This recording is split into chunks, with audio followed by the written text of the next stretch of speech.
They said no woman would ever dance with him again, not after the crash. But that night, a poor black waitress walked across the ballroom and changed the billionaire's life forever. Welcome to our channel. If you love stories about kindness, second chances, and love that heals the soul, you're in the right place.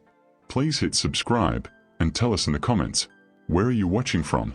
The Grand Magnolia Hotel stood like an old song on the edge of Savannah, elegant, timeless, and full of ghosts. Its crystal chandeliers still caught the light just right, its marble floors still echoed the rhythm of expensive shoes, and its ballroom still smelled faintly of roses and regret. And on most nights, if you looked toward the far corner of that ballroom, you'd find Nathaniel Drake, once a name that filled headlines and hearts. Now, just a shadow with a cane and a stare that seemed lost somewhere between memory and pain. Nathaniel had been the kind of man people wrote about. The self-made billionaire who built tech empires before he turned 30, the man who gave millions to charity, and the one every woman wanted on her arm. But 2 years ago, everything changed. A plane crash on a stormy night had taken his best friend, shattered his spine, and stolen his right leg. And though medicine saved his body, nothing could save his pride. He withdrew from the world, cancelled public appearances, and broke off his engagement with his fiancée, a model who loved the spotlight but not the silence that followed tragedy. Now, he lived quietly in his own hotel, haunting it like an old king without a kingdom. Evelyn Carter, 26, had only been working at the Grand Magnolia for a month. She'd taken the job to pay her mother's hospital bills and maybe save up for nursing school. She worked double shifts, smiled at rude guests, and pretended not to hear when the senior waitresses said, "Don't bother serving him. He doesn't talk to anyone." But something about the quiet man by the window drew her in. He wasn't arrogant. He was sad. Each evening, she'd find him sitting by the glass doors that overlooked the river, watching the world move while he stayed still. He'd order 1 cup of black coffee and never touch it. So one night, she broke the unspoken rule. "Excuse me, sir," she said softly, setting the cup beside him. "Would you like it with sugar tonight?" Nathaniel looked up. His gray eyes, cold, distant, lingered on her longer than most people dared. "No, thank you," he said flatly. But Evelyn didn't walk away. Instead, she smiled. "You ever notice how the river never stops moving? Even when nobody's watching?" He raised a brow. "Is that supposed to mean something?" She shrugged. "Just saying, still waters don't heal. You gotta let it flow." He didn't reply. But for the first time in months, Nathaniel smiled, faintly, like a man remembering what laughter felt like. The hotel was preparing for its annual charity gala, a grand event Nathaniel had once hosted himself. Now, he refused to attend. "I'm not stepping onto that floor," he told his assistant. "People come to see the legend, not the cripple." That same day, Evelyn overheard the staff gossiping. "Poor Mr. Drake," one said, "used to dance like a dream.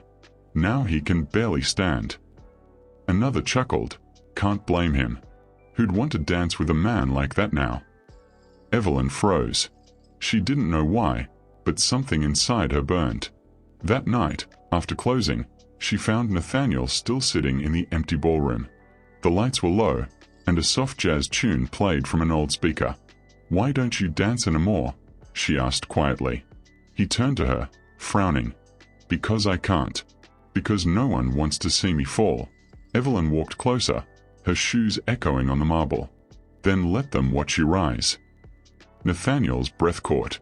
No one had ever spoken to him like that, not with pity, but with challenge. She extended her hand, smiling nervously. "Dance with me." He stared at her like she was insane. "You don't even know my name." "I know pain when I see it," she whispered. "Now, come on. 1 step." At first, it was awkward. Nathaniel hesitated, leaning on his cane. Evelyn placed her hand gently on his shoulder, guiding him slowly. He moved, clumsily, cautiously, as if afraid the world would collapse if he tried. But the rhythm found them. Her steps matched his weight, her grace covered his imbalance. Soon, they weren't 2 broken souls trying to move. They were music made flesh. When the last note faded, Nathaniel realized He just danced again. For the first time in 2 years. "Why did you do that?" he asked softly. Evelyn smiled. "Because no one else had the courage to." The next morning, everything changed. Someone had filmed the dance, and within hours, it went viral. The one-legged billionaire dances again. Who is the mysterious black waitress who stole his heart? The world that Nathaniel had shut out came crashing back. Reporters filled the hotel lobby. Evelyn became the target of rumors, some cruel, some romantic. "She's using him," one article said. "Classic gold digger move," said another. Nathaniel saw the pain in her eyes as she tried to smile through it. "Maybe I should quit," she whispered. "This is your world, not mine." But Nathaniel stopped her.